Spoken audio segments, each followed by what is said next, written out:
สวัสดีครับพี่น้องนี่เขาคือมาอยู่ทางหลังหมู่คุณอาเทนกับคุณอากระเหล่านะคะอยู่ด้านหน้าคุณพ่อคุณเมย์เขาวันนี้ก็เป็นวันแต่งดอกน้อยพอพายกับเมย์เนาะเป็นกับแต่งงานนะเมียใหม่พี่น้องเลยต่างคนต่างเอาเนาะมาห่วงงานผูกแขนเพื่อนพี่น้องเอาเลยบ่เราสิปันนี่ยังเราใส่เมียเราคนเดียวแล้วใส่เมียเราคนเดียวบ่บรรยากาศในงานพี่น้องเลยงามเศร้าสวยๆน้องเป็นเศร้า10 โมงพอดีตอนนี้ก็ได้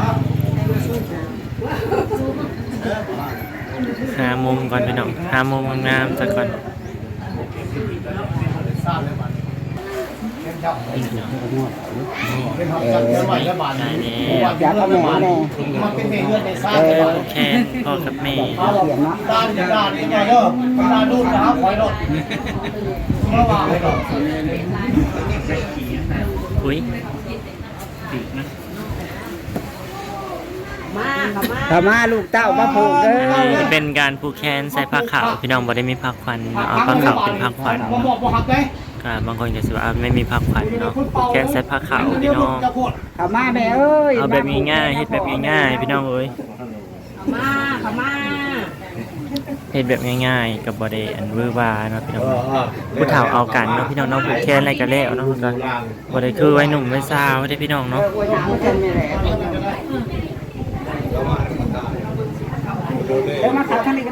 เป็นมือสันวันดีมือสันวันงามมือจบมืองามคนกำลังห่วงร้ายเลยพี่น้องเอ้ยพี่มาแล้วพี่มาไหมพร้อมกันอยู่พร้อมกันไปปีนาไปโรงพยาบาลวันลูกวันตื่นยามนอนก็ได้ปกติจะปีนาไปพ่อให้แม่ปลูกเนาะอันปีนาให้ลูกให้หลานได้พี่น้องเอ้ยกองลำวงมาสั่นใช้เลยใช้ไปได้ลำวงมามีแม่มีลำวงเหรอวะมันนี่นะมีลำวงเหรอวะเนาะแม่ก็ธรรมดาผูกแขนบ่าวแขนซ้ายแล้วก็เอาแล้วจะด้วยให้เจ้าบ่าวจะซาพรก่อนเสียง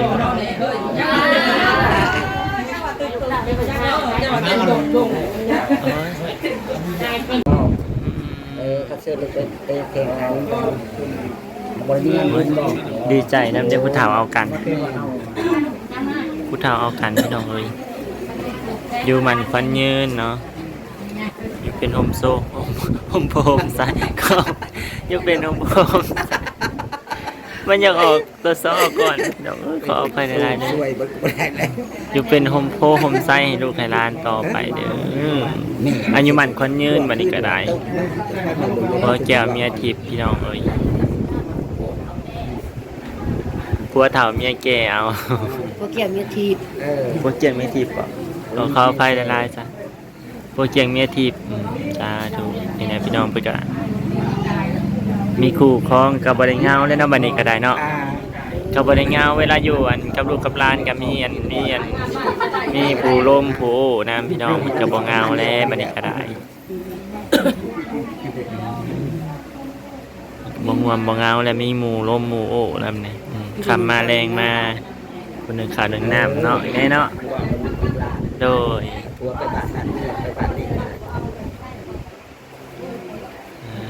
อยู่ดีไม่แห้งทั้งอีพอทั้งแม่เบิร์ดสุกคนเนาะ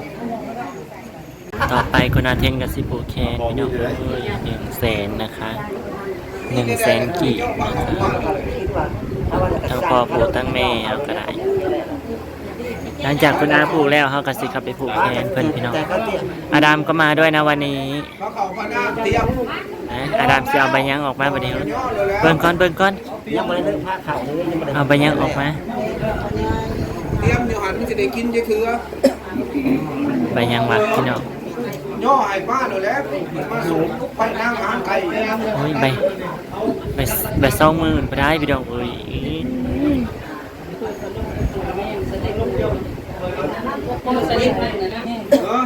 แข นหับจับแขนเอาผูกแขนพี่น้องผูกแขนมาเลยตอนนี้ก็หายผูกแขนเบิร์ดเนาะพี่น้องเนาะก็ขอคำขอบคุณน้ำพรน้ำเมย์เนาะเก้ากันที่นั่นดอนกันยังไงลูกก็ไม่จะลูกขาดกับลูกแล้ว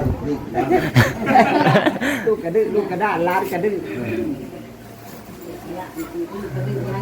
ดอกกันยังงานดอกเลิศมากคุณอาวเฮา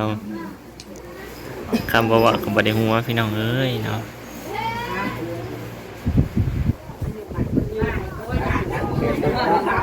ไผ่บุกแคนเบิร์ดพี่น้องอุ้ยมีจุกแล้วปะเนี่ยมีจุกแล้วบ่ป้อนไข่ป้อนกาแล้วเพิ่นกาลูกแข่งป้อนไข่เอาไข่ได้แข่งอย่างไข่กับซิบุมี่แหละแค่ยาวไข่ซิบุมี่เลยไข่ปัจจุบันได้ดอกได้มาเลยแข่งไข่ใช่ป่ะไข่แค่ไข่พี่คนจะนอกแข่งไข่นะพี่ยังมือไงอยู่จะต้องแหละมันยังมือไงอยู่ทำสุดกาแล้วหรอเฮ้ยเป็นไข่กับแข่งก็ต้องแข่งแล้วพี่น้องผูกแขนเบิร์ดกัสซิมี่ป้อนเขาอันนี้ป้อนเขาพลคัมอันนี้ป้อนแต่ว่าป้อนแล้วว่าทำเจ็บว่าเสียงเลยวันลาบเลยเนี่ยเหลือไม่แห้งเอาผู้เขาคือดีกว่าป้อนอะไรอย่างเงี้ยพนังคดสมานนี่แหละมันจะขาดป้อนไข่ป้อนไข่แล้วเลิศมาก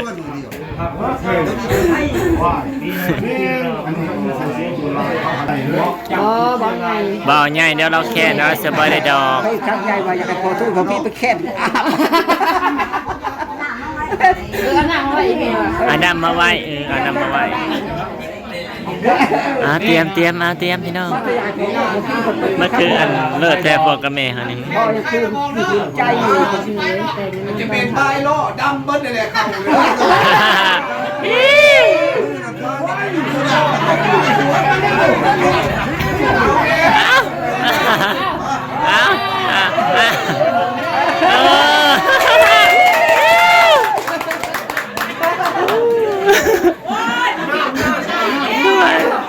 น้ำเนื้อน้ำกินเอง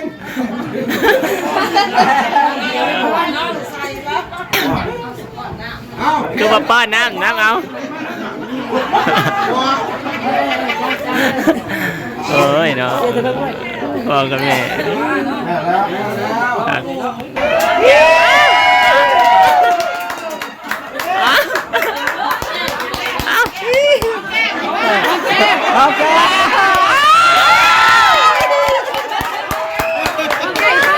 โอเค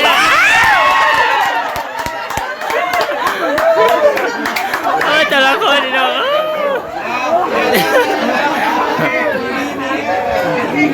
โอ้ย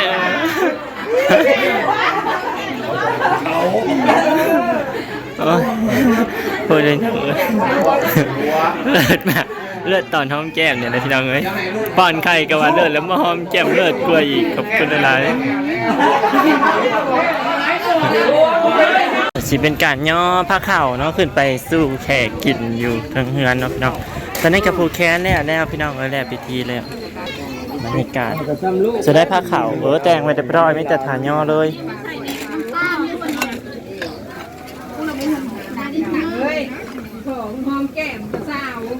เจ้าคือขาดซอสเด็ดซอสเด็ดผมไม่ได้ซ้ำแนวใดเพชรนะเจ้านะจัดไปพี่น้องย่อผ้าขาวกันผ้าขาวเขาอยู่ไซเนี่ยเนาะนี่ก็คือจัดเรียบร้อยเนาะปีบลาบซุปอันนี้ก็ปิดก้อยปีบลาบซุปอยู่นี่แล้วก็มีอันลาบซี่นะพี่น้องมีซี่หาย่างพอได้กับข้าวกับน้ำก็มีหลายอย่างแล้วก็มีตำหมักคุ้งพี่น้องซอสเด็ดคุณอาคือตำหมักคุ้งนั่นเองเนาะกาย่อเป็นทิพย์ห้อยแล้วพี่น้องเป็นนั่นเนี่ยเป็นนั่นนี่ขาดยังนี่เครื่องนะ จานอีกจ้ะกันสิเป็นกินข้าวพี่น้องขออภัยละลายเด้อขาดบ่วงถ่าแป๊บนึงครับแป๊บนึง แป๊บนึงพวกน่ะ ทางนี้กาอีพอหาเตรียมตู้ฮะเนี่ยคุณอาตักไปคิดกินน้ำเนี่ยโอ้ยแต่แสบแท้ บ่วงยังเคย บ่วงยังมันจะมี สิเราเป็นยังห้วย เย่งเธอจะได้กินน้ำกัน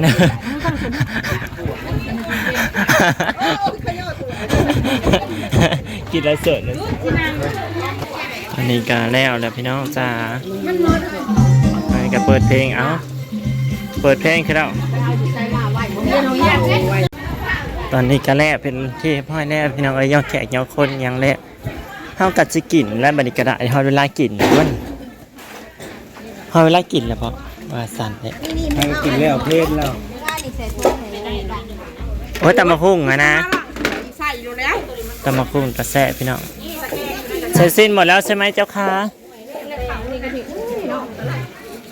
โอเคแล้วเลยพี่น้องแล้วไปเลย